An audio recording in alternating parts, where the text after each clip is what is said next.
Bonjour! Allez, dans cette vidéo, on apprend à calculer astucieusement d'une première méthode. Il y aura plusieurs façons de faire en fait. Donc je vous laisse le temps de regarder ce calcul-là, essayez sur un brouillon de voir comment vous pourriez calculer astucieusement.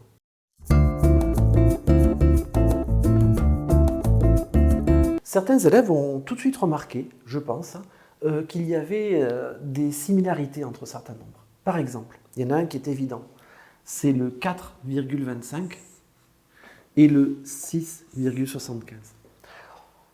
Si on veut calculer astucieusement, on est beaucoup plus à l'aise en fait avec des nombres ronds qu'avec des nombres à virgule. Si on peut supprimer les virgules, c'est pas plus mal. Si j'ajoute ces deux-là, je vais avoir ça plus ça qui va faire 1, une retenue. 6 plus 4, ça va faire 10, plus 1, 11. Et 11, c'est simple. Donc ces deux-là, je vais devoir les mettre ensemble. Certains élèves ont remarqué aussi un deuxième groupe dans le même état d'esprit, 8,3 avec 3,7. C'est exactement la même chose. 0,3 et 0,7, quand je vais les ajouter, ça va faire 1, une unité. Et donc, si je veux le calculer, ça plus ça va faire 8 plus 3, ça fait 11, plus 1, 12. Et 12, c'est simple. Il n'y a que lui, le pauvre, il reste tout seul. Tant pis, il n'y a pas de copain. Alors, pour montrer au prof qu'on a calculé astucieusement, ce qui peut être intéressant, c'est d'écrire une ligne intermédiaire qui permet de voir votre astuce. Et pour ça, on peut changer l'ordre. Allez, je commence par l'orange. 8,3 plus 3,7. Voilà, j'ai fait déjà ces deux blocs. Évidemment, on va calculer tout ça, hein, donc il y a un égal.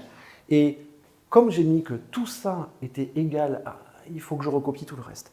Alors tant que j'y suis, je vais mettre les deux balles bleues. Je prends ma couleur bleue.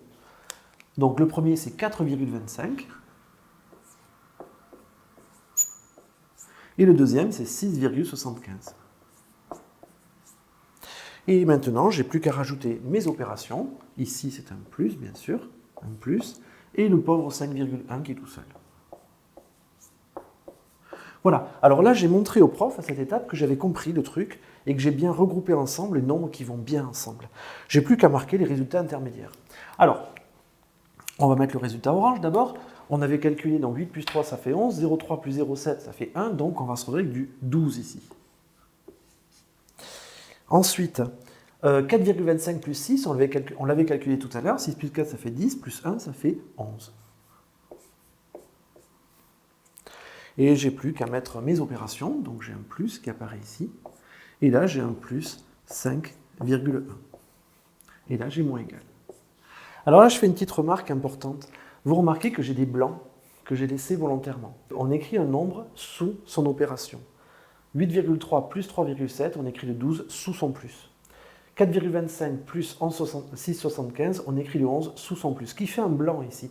Mais l'avantage, c'est que ça permet de recalculer facilement, de vérifier facilement les calculs.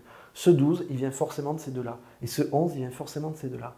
Et lui, on va le recopier en colonne jusqu'à ce qu'on l'utilise. Plus 5,1, plus 5,1, et on respecte les alignements. Ok, maintenant je suis face à une addition, je vais la faire de la gauche vers la droite, puisqu'il n'y a plus vraiment d'astuce. Il aurait pu y en avoir une qui apparaît, mais là il n'y en a pas, donc on continue. Égal.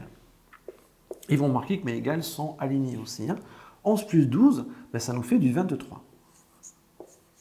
Et je recopie mon plus 5,1. Vous remarquez que je mets le 23 sous son opération et que le 5,1, je le recopie en dessous.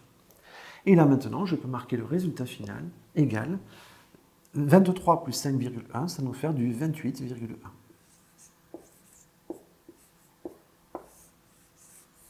Voilà, j'espère que vous avez compris le principe.